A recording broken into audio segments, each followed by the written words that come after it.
It's Tuesday. It is also primary day, plus an amazing panel on MAHA and its impact in the midterm elections. Welcome to the Sean Spicer Show. Let's get into it.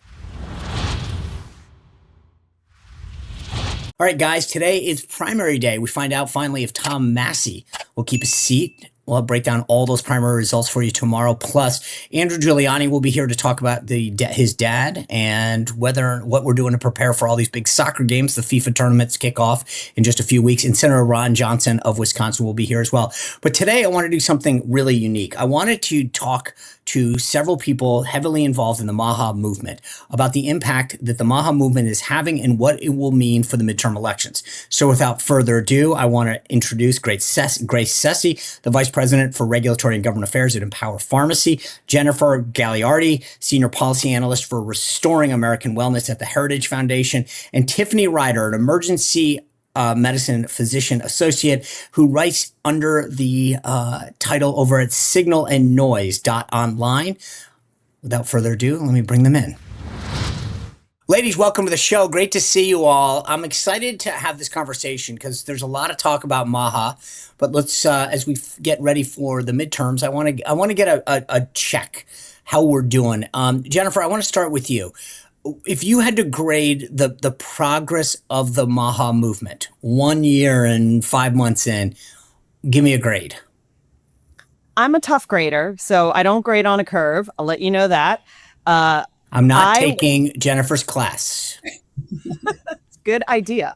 I would say B+. I mean, you know, you're always going to face headwinds in DC, and we have a lot against us.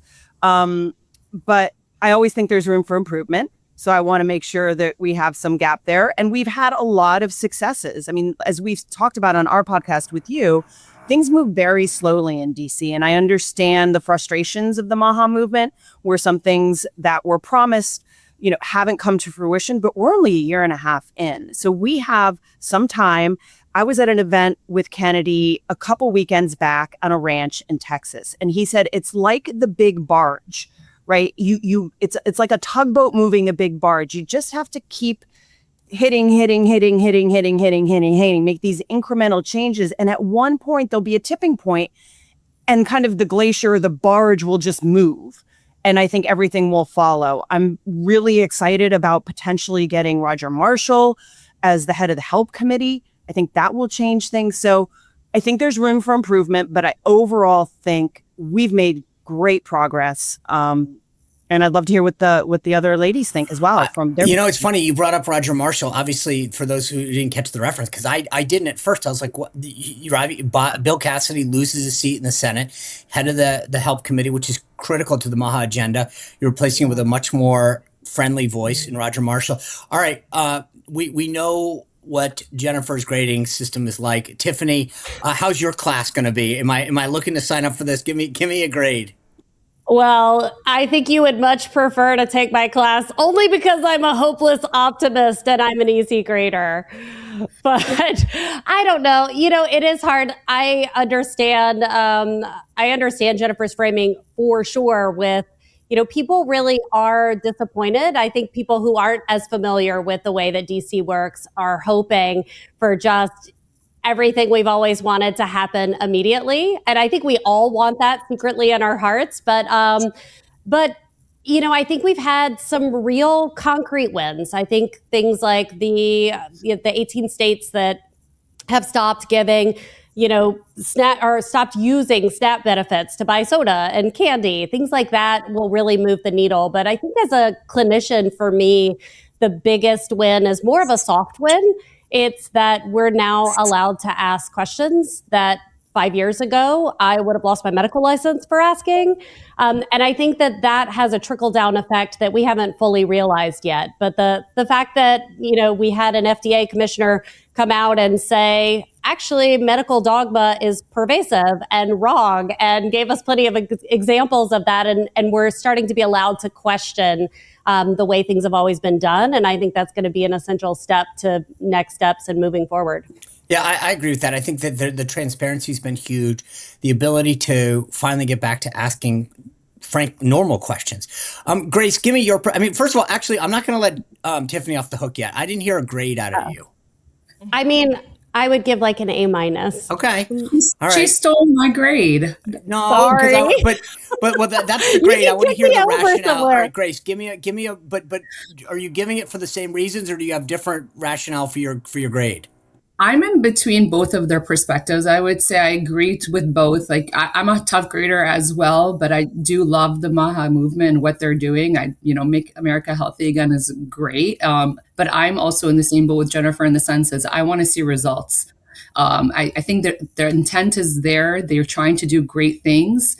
And they're moving the needle, but maybe for others in the public, it's not fast enough. They want to see it fruition. And that's really what we're looking is getting things across the line so that the Americans can have access to what they really want to see from the MAHA, which was promised to them. So I wanted to say A minus. I thought you were going to give a grade of an A, and I was like, I'm in between. But yeah, I think a B plus A minus is a fair grade because the intent is there. They're trying. They are going to move things, but we just want it as Americans quicker and transparency. But I do agree that there's things that we're doing now that would have been like taboo 5 years ago. So excited to what's to come. We just want it quicker. What about the personalities? Go ahead. Go ahead, Jennifer. Go ahead. Yeah. And Tiffany said it's more of the soft one, and I agree with this. I think for me, one of the things I said straight away is I want someone who walks the talk, right? So you compare what our health administration looked like 5 years ago, and you had Assistant Secretary Brian. We have Brian Christine now, and last time we didn't know if it was a man or a woman. Like these changes, and messaging is huge. I was interviewed for an article on this, and of course, I was the only kind of dissenting voice. It was Roll Call. I'm not sure if you're familiar with that outlet. I don't even know where Capitol Hill newspaper. Capitol Hill newspaper.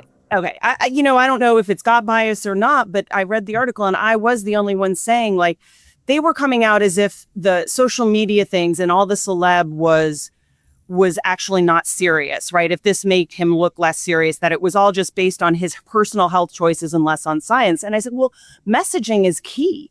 It's key to inspire people to make these choices, because if we keep relying on the government to make these changes, like both of the ladies have said, we're not going to get very far. We have to inspire consumers to make different choices to create a demand that will change the supply side in a way, right? There's things we can tweak in policy, I think, particularly in the healthcare market with health savings accounts moving more to freedom of choice.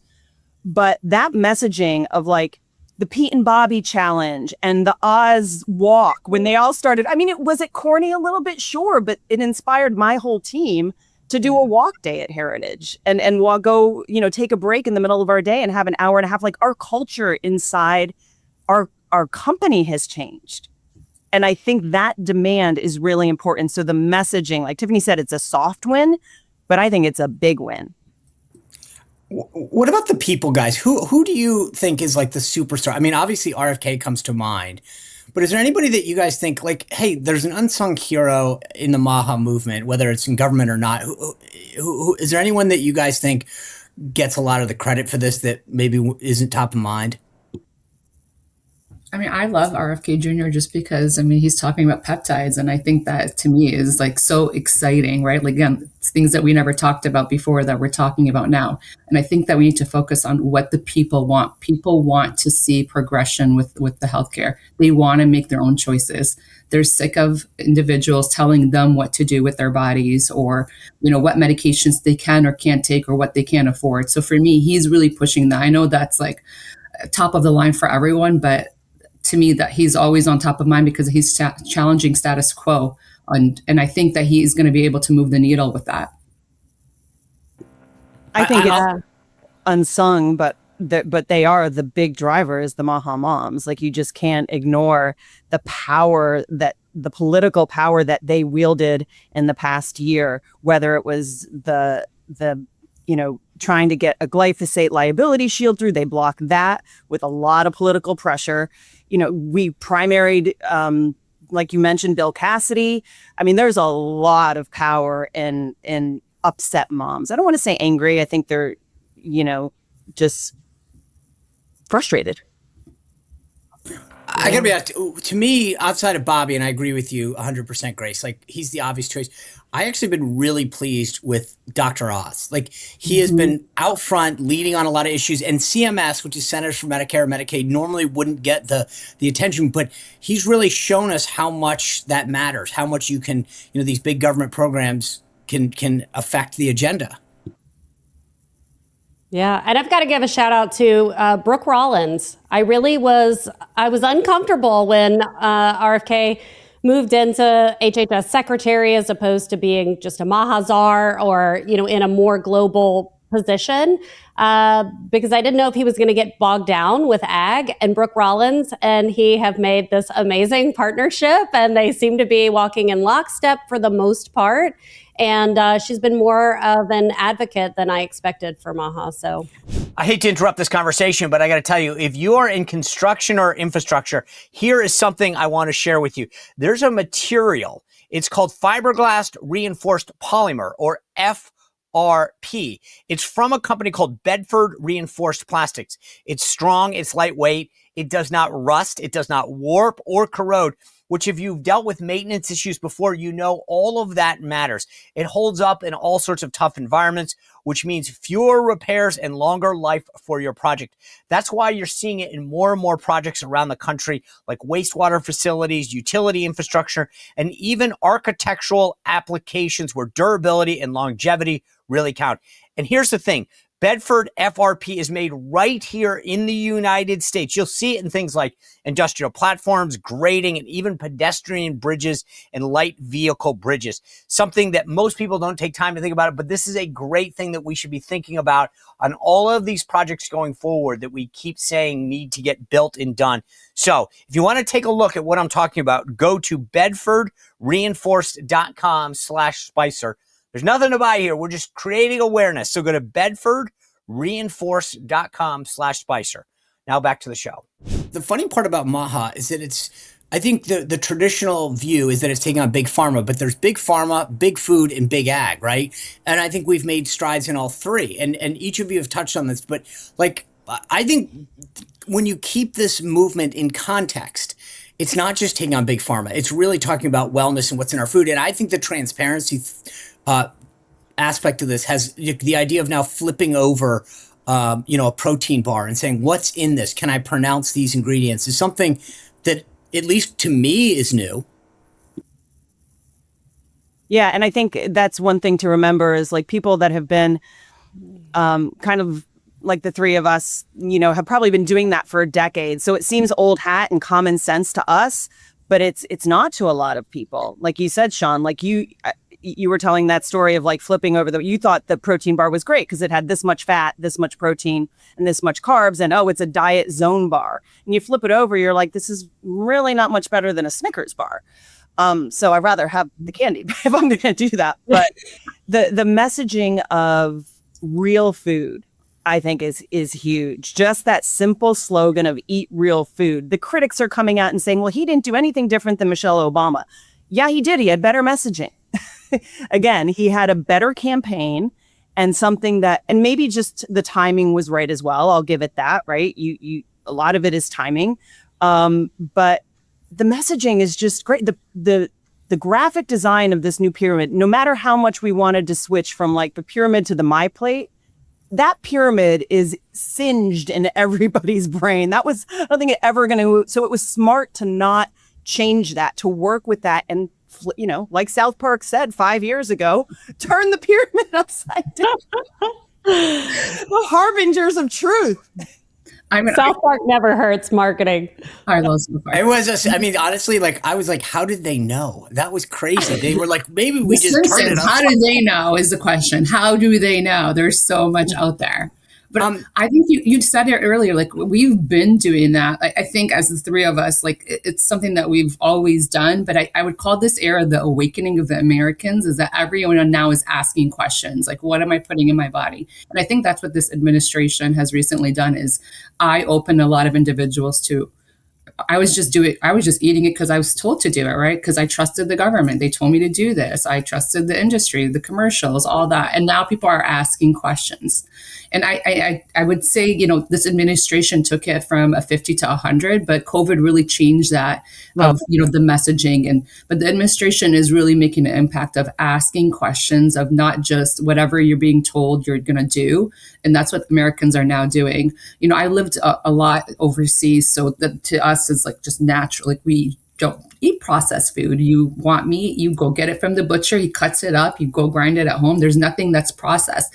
The vegetables are not sprayed. And you're also, it's not overconsumption, right? That is also the big thing with the Americans, is the overconsumption of fast. But I think that is slowly being changed with this administration, which is why I admire it. I do want to push back. I think it's it's easy to compare to Europe, and I think where it's helpful is kind of maybe the vaccine standards and the food safety standards. We have such a large country, so the food distribution system has to be so different. We don't have walkable cities as much as Europe does.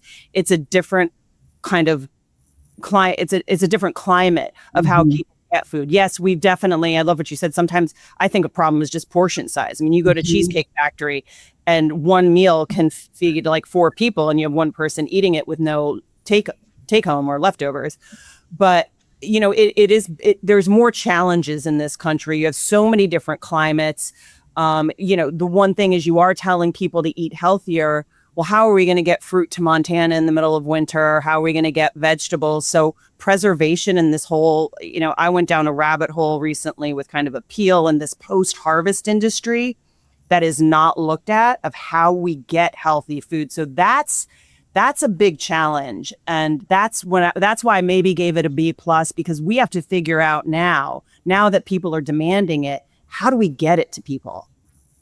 Yeah, Jennifer, that's such a good point. I mean, it's like something that like we don't talk about all the time, right? We don't think about. We think, oh, well, Germany has this figured out. Let's just do that. And it's just not that simple. All right, I hate to interrupt the conversation, but have you ever wondered what happens to that great product that you love, that favorite natural brand that gets bought up and suddenly a big company buys it or private equity buys it, and somewhere along the way you turn over the product and what do you know? All of these random chemicals have got added in because, well, you can imagine it makes it a lot cheaper. That's why they buy them up and do it. But not so with the Van Man company. They're taking a very different path. Back to basics with products made from real, simple ingredients.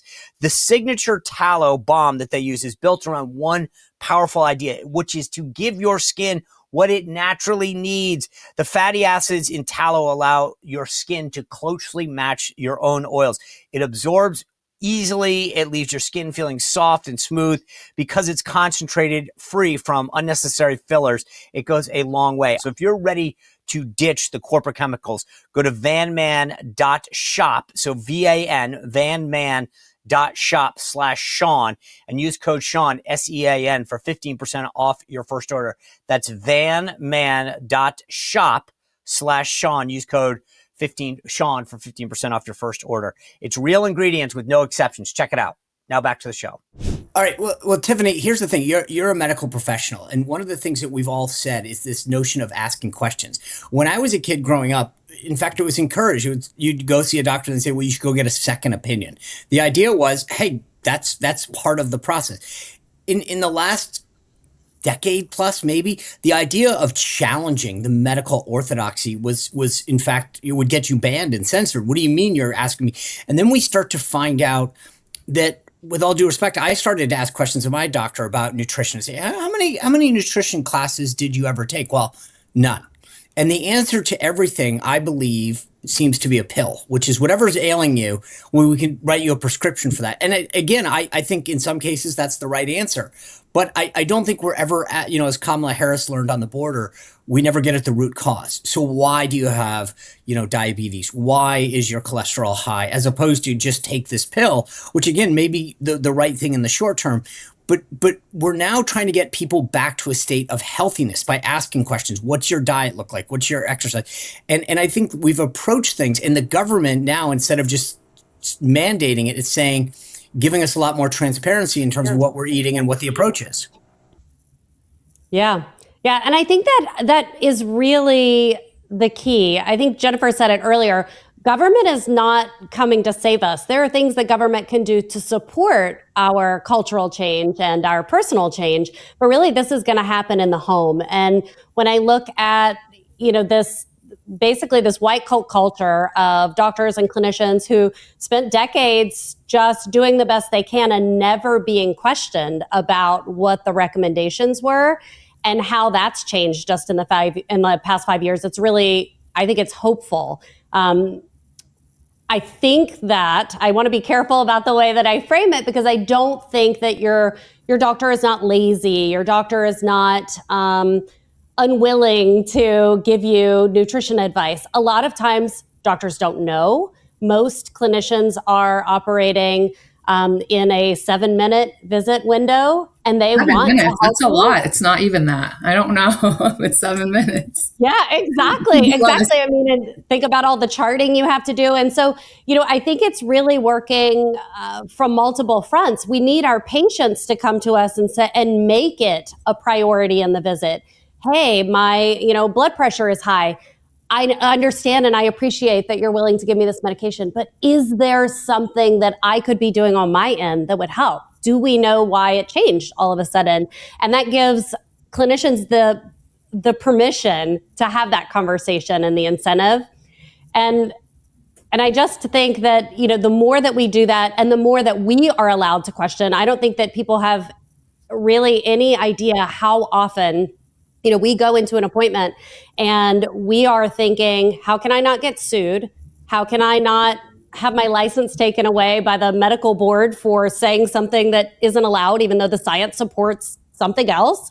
How do I not get fired by my hospital for not doing something that I think is wrong? And is not in alignment with the science. And so there's really a lot going on in those appointments. And I think that patients really do have a lot of power to just ask more questions and just be involved. And that puts a little more pressure on us too, to learn the new science and look at the back of the protein bar and see if we're recommending, basically a can of seed oil, or if what we're recommending is actually in alignment with what we know to be good for you. I mean, sorry, I didn't want to interrupt. Go ahead. She nailed a lot of very valid points. I'm a pharmacist, so I worked in a retail setting for 2 years when I first graduated, but I commuted from Canada where my family lives. So I would cross the border and work in the States. And it was mind-boggling, the amount of prescriptions that I would see. Not that I want to go down the opiate discussion here, but the amount of oxycodone prescriptions for first time, I had back pain or a headache or whatever, compared to what I would see in Canada. And what I learned is that pharmacists were scared to ask questions until, we started having those challenging discussions with physicians. If I was to call and ask, hey, why is this dose written? It would be like, who are you to challenge what I wrote? And really what we're trying to develop is corresponding responsibility. Just because we have our own license to protect, and just because a doctor wrote it doesn't mean that we need to fill it. We should be having those discussions to ask the right questions. Is this the right medication? Is this the right dose for the medication? And are we just writing a script to write a script to get things moving within 7 minutes? That's why I laugh at 7 minutes, because I feel like it's even less than that they have one-on-one with the patients. And they're just pumping out scripts and people are getting addicted. But it's not just controlled substances. It's many different factors when it comes to diabetes, right? We could talk about, have they ensured that they're on the right diet, the right exercise, all those discussions. But I would say, yes, it's not just physicians. We all need to do better with challenging those and having tough conversations. But there is different pressures coming from, right, the margins, the hospitals you're working at, just the society in general. Even the patient would be like, well, my doctor wrote it, why aren't you filling it? And I think that's slowly being shifted towards the right of, we're all just trying to do the right thing for the patient, and patients should have choices. But is it the right choice for you? And do you have the right educational system around you? That's fascinating. fascinating. You said a lot about personal, is it the right choice for you? Because one drug, nothing is a one size fits all. And the doctor is there to guide choices, right? He's not there to tell. It's the same thing. You're hiring them. You have the right to say, like you said, Sean, I'm going to go try. I'm not so sure about what you said. I'm going to get a second opinion. The interesting thing is kind of the pushback. I mentioned this article because there's this one line in the article that one of the critics said, of Kennedy, he's saying like, why can't you be more like me? This line cracked me up. Part of that is that it then puts the responsibility back on the consumer, as if that's a bad thing. Like that's how the experts think, that no, you can't take responsibility. We're the experts. That one line, that says it all right there. It puts the responsibility back on the consumer, and we can't have that. The thing that's so fascinating about this discussion is one of the biggest things, and we talked about the difference between Michelle Obama's approach, frankly, and the approach of the MAHA movement is, I think Michelle Obama, frankly, was like a nanny state. It was, here's what you must do, right? Government will tell you what to do. I think what I've enjoyed about the MAHA movement is it's, in the case that I threw out there of the protein bar, it's not saying don't eat it or we're going to ban it. It's saying we want you to know what's in it. If you still want to go ahead and eat that protein bar, that's your decision as a consumer. But it's not, we're going to make sure you know what's in it. And that's where I think we've done a great service to the American people in this whole, like whether it's forever chemicals, red dyes, all of these ultra processed foods, right? The idea is now I can go, wait, I don't want to be eating that. I don't want to put that in my body. Or if I don't care, or maybe you don't have the money's an issue, whatever it is. But I think we've allowed consumers to make much more informed decisions in the last year than they ever have. And where I think policy can support that is now we have to make sure that these companies can't override the decisions that consumers are making through crony capitalism, through this kind of meshing of the bureaucratic state and corporate control. That's what you mentioned, Sean, earlier, big ag, big food, because they will try to subvert consumer demand. They will try to, get their SNAP benefits to pay for soda and candy. And those are like, what are the policy? You want to align proper incentives for the producers in the marketplace. Right now, we don't have a free marketplace, particularly in ag. You've got 4 top producers and like the butchers, they're all vertically integrated, right? So it pushes smaller people out of business. They can't compete farming. There's so many of these misaligned incentives and kind of industrial capture of our bureaucracy. That's where we really need policy to do some work. But we see that not just with food, we see that with pharma right now, right? There's so many lobbying with pharma, and really what they're trying to do is push out like compounders, and that's individualized medicine. People should have choices of what medicine they want to inject in their body and how much, and if there's any allergies, et cetera, personalized medicine. And that's the policies that we see as an industry being challenged too. So it's not just food, I would say, it's medicine as well.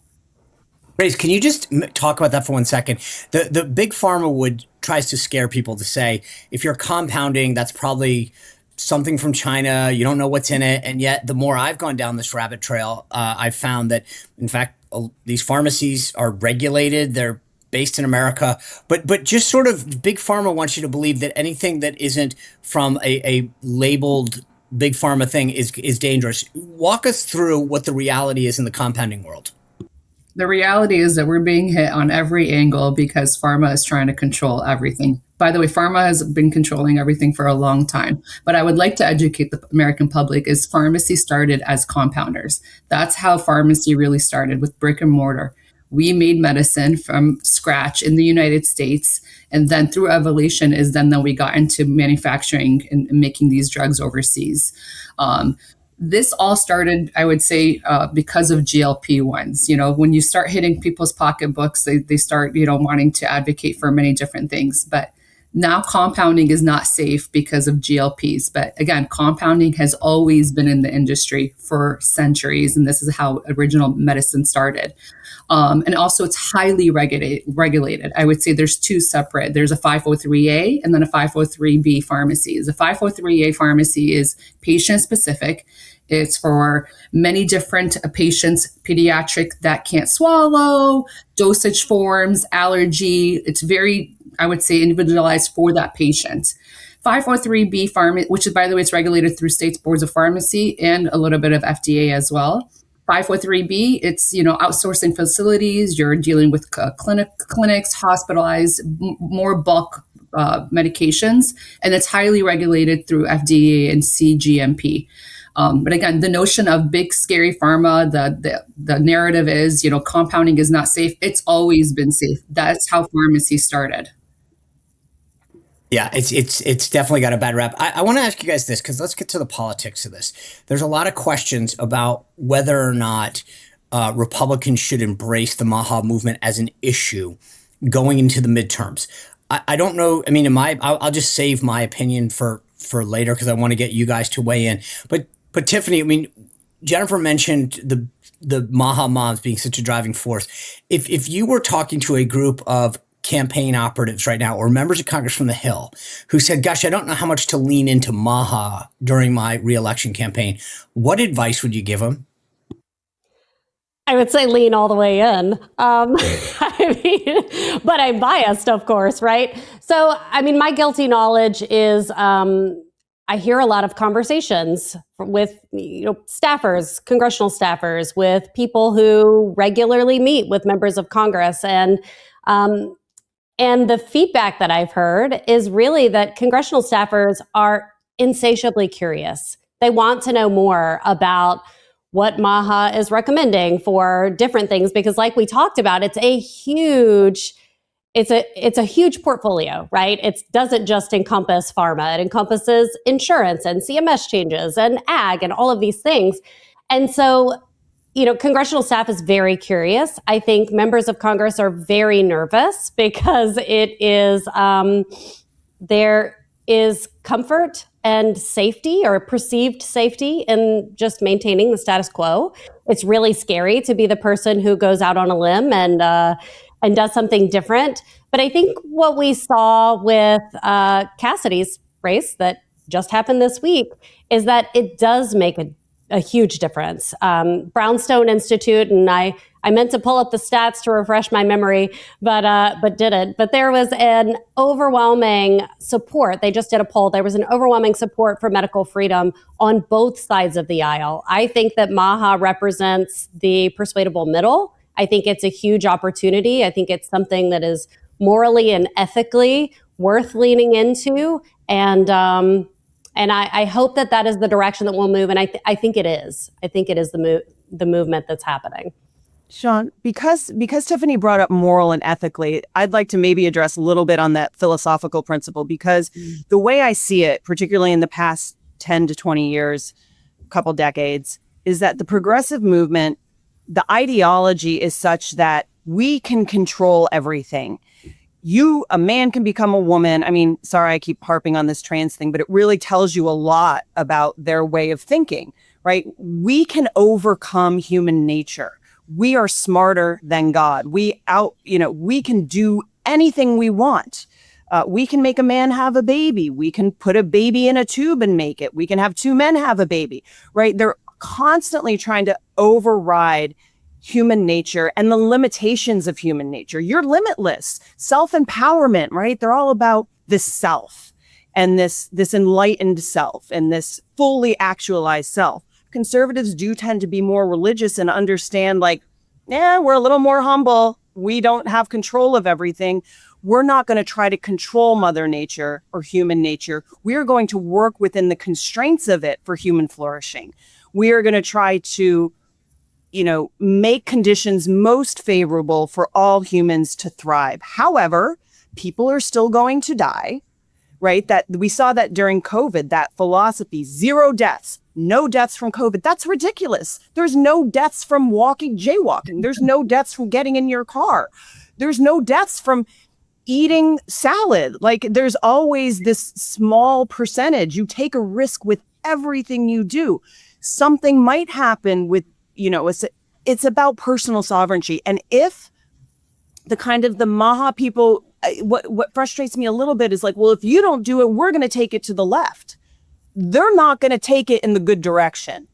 I think it can only be with more conservative principles that the MAHA agenda, I think it's only aligned with conservative principles. And they don't stop, right? They keep pushing the limit, pushing. What's the next thing? Yeah. Yep. I'm a mom of 2 teenagers. And so for me, that is a scary thing, is I have to reinforce, God and what is, natural versus unnatural. And so that's to me is the constant pushing and desensitizing what is normal is what's scary. And I think that's where the movement is with the MAGA moms is, what do we want to see for the future of our kids? Okay, yeah, how we grew up, family values, what did God put us on earth for, all that. So I think, yes, it's technology and evolution is great, but we need to also make sure the foundations of what is right and wrong and what is, evil versus good is a reminder. And I think that's where they have a really good head lead, I would say, in the essence. But getting back to brass tacks on this, if I can, I want to ask you guys a question. Like when you talk about the MAHA movement, because I come at it from a purely mathematical political standpoint, which is this an additive movement or not? And almost to a T, every person who is active in MAHA says, I really wasn't that politically engaged. If I did, maybe I was on the left.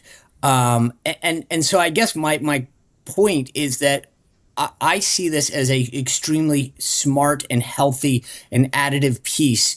If you're campaigning right now, you're bringing people into the process that might not have otherwise been engaged on an issue that's very personal to them. And as Grace said, about their kids or their own well-being. And I think that's where I think the political establishment needs to get the message that this is something that's engaging people, activating them in a way that most other issues would never get them the same, activation.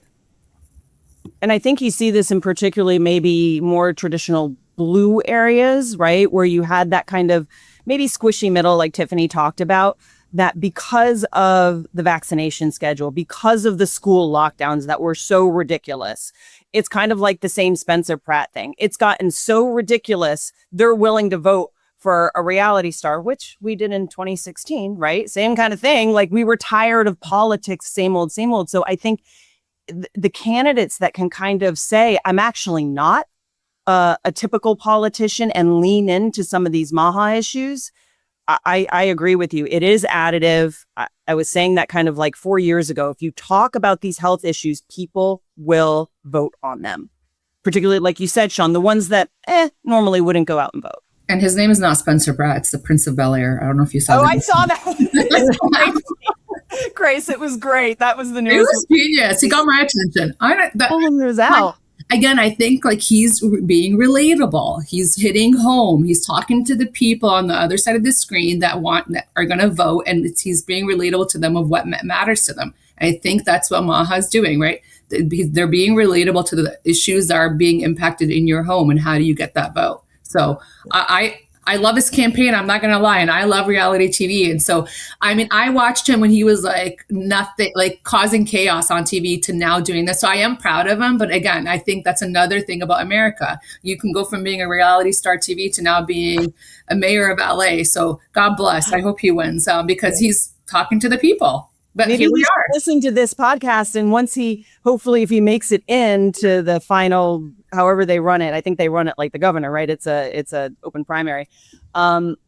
He can maybe move on to other issues other than just the fire. Yes, and the needles and the hypodermic needles and the poop. Yes, of course. And maybe he can lean into some of these MAHA things because I actually think it would help him. Agree.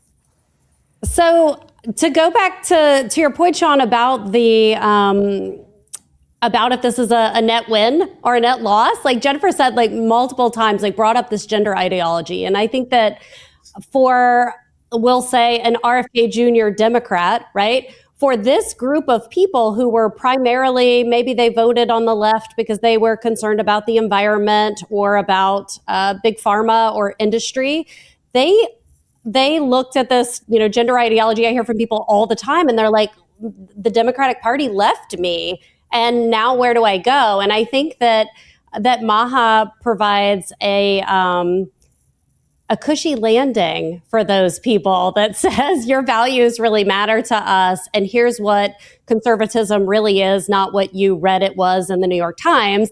And I think it's like such a great opportunity for us in this moment, in this time. Sean, I want to ask you, because you're more familiar with traditional Republican politics, right? I came from the left, right? So I was one of these like environmental, I was like a hippie living in the canyons. Yeah. Tell us more. Yeah. What did it for you? Help us understand so we can, It was COVID. It was a lot of things. It was it was a return to Christianity. It was COVID. It was starting to use my brain again by going back to grad school. I like to say I turned it off for about 20 years because you kind of have to in LA. You don't want to seem too smart. Not the way to get ahead out there. But Sean, I think this brings up the point too of the whole change in the Republican Party, right? And I think you can speak to that because you've been at this for so long, this kind of neocon, everything based in the free market. It doesn't matter who gets trampled on. That's why I was a lefty, is like, you can't let these corporations operate without transparency, without accountability. And we see that shift, I think, overall on the right. Maybe it's not even called, I guess it's called Republican, but we're populism. I'm curious as to your point of view, where MAHA fits in that overall shift, and can we capitalize on that? Yeah, absolutely. I mean, this is part of what Trump is all about, Trump 2.0 in particular. I mean, the largest chapter in my book is on MAHA because I do believe it is unbelievably transformational. I always, like I've said to you guys, and I've said it in speeches, like, I look at myself as the typical person, and Grace touched on this. Well, the government told me, the doctor told me, I trusted those agents. And then suddenly I'm like, well, wait a second, I can't pronounce that ingredient. How can that be that good for me? And then you start to figure out that like red dye has a problem. There's now a study out the other day that aspartame, think about it. We were told to drink Diet Coke because it was less calories. And now there's a potential that victim. Yeah, right. But that's Grace. See, that's the thing, is that it truly is like victim. Like I thought, okay, I like Coke, but I'm still doing it. It's my only drug of choice, Sean. Let me be. I don't do anything else. I think the president would join you in this. But again, why do we drink Diet Coke? I mean, and it just depends on, like, I grew up when it got launched, right? And I remember being like, oh, it's got less calories. And then you start to hear about some of these ingredients and you go, wow, wait a second. Yes, less calories. But I'll give you another fun example that I give to people all the time. In case you are listening to the audio version, you may not see how white my skin is. And, when I go to the dermatologist like every week, and at one point I said to the dermatologist, like, I don't know, 9 months ago, they'd always said every day, wake up, put sunscreen on, put a moisturizer with sunscreen, right? And I thought, okay, good, I'm doing. So I finally said to the dermatologist, hey, I got to ask you a question. I keep reading in some of this MAHA material that like some of the ingredients in everyday sunscreen might not be good for you. And she's like, oh, that's true. And I'm like, what? I thought I was wearing this. And now you tell me, she's like, oh yeah, you got to be careful in some of the stuff. And I'm like, that's not, where did that enter the dialogue? And that's the thing that I think, to your whole point, Jennifer, is I don't think it shouldn't be a political issue, to be honest with you. This should be a government issue, protecting the people. It's become partisan, and I think Republicans should ride the wave. I do want to touch on one more thing, though, that I think, because I've got 3 MAHA women here. One of the things that popped out the other day is RFK and Dr. Oz launched this thing called moms.gov. And Dr. Oz used a term that I thought was fascinating. He said 1 out of every 3 American women are under-babied, that they're either childless or having fewer kids than they want, and because our fertility rates are crashing. And again, one of the things that Bobby Kennedy said is, instead of just ignoring this, maybe we should actually figure out why. And here was Bobby in the Oval Office. Take a look. I just wanted to stress what a huge win for the MAHA movement and for the pro-life movement moms.gov is. It is one-stop shopping for IVF, for prenatal care, for postnatal care, for nutrition, for baby formula, and of course for Trump RX. We have, as Dr. Oz pointed out, a fertility crisis in this country right now. We just found out that we've dropped now to 1.57%.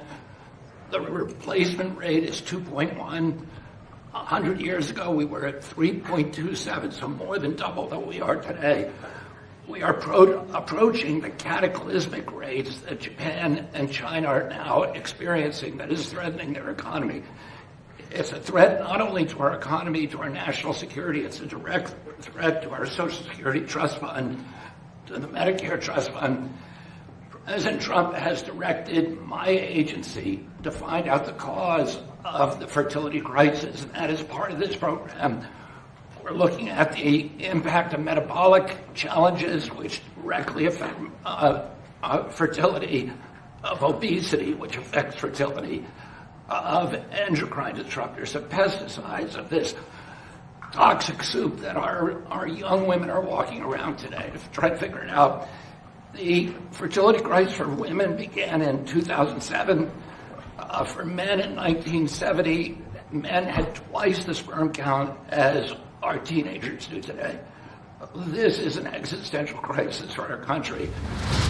All right, you get the gist here, but I want real quick, how big of a threat do you think this is, and how big of a campaign issue should this become? I think it's huge. I mean, I was listening to a priest that was saying, if you don't think this is a problem from a Christian point of view, like no babies, you're delusional. Like he said, there's economic ramifications, but you're talking about the end of humankind. And I do think it's multifactorial. There are definitely medical reasons that women that want to can't have babies. We have a whole restorative reproductive medicine coalition that we're building to try to get to root cause instead of IVF, not as the first resort, that IVF doesn't become the first resort, but also women are being told that babies are a burden. I mean, the feminist movement has, and I've written a lot about this. I've taken a lot of heat, as you can imagine, online, because you can criticize a lot of things. You can criticize pharmaceutical companies. You cannot criticize feminism, and you cannot say women, should be held up to similar virtues as men. You want to, complain about men all the time, and you don't hold yourself up to any kind of standards. And they're being told that it's more fulfilling to go after a high-paying career. And I'm not saying everybody has children. Right. Yeah, I don't have children, but I still recognize the primacy of motherhood and the inherent dignity of being a woman. That's what shocks me. It's almost anti-woman what's happening. So I'm happy for the website. It is. Messaging is amazing. Moms.gov. Moms front and center. Yeah. Well, I guys, think you can do both, right? Like that image of America, like you can have to choose career versus kids. It's not true. You could do it both. And we need to really bring back that. I mean, I'm born, raised Catholic, so I support all of it. All right. Well, guys, I really appreciate you being here. This is a conversation. I hope we can follow it up just to see how this movement's playing as we get towards the midterm. Thank you all for being with us. Tomorrow, as I said, a great update. We'll have primary results for you. Plus, Senator Ron Johnson gives us an update on what's going on in the Senate. And Andrew Giuliani gives us an update on his dad and what's going on as we prepare for FIFA this year. Thanks for being with us. We'll see you back here tomorrow on The Sean Spicer Show. Well, if you enjoyed this content, make sure to like this video, subscribe, and click the notification bell to get more.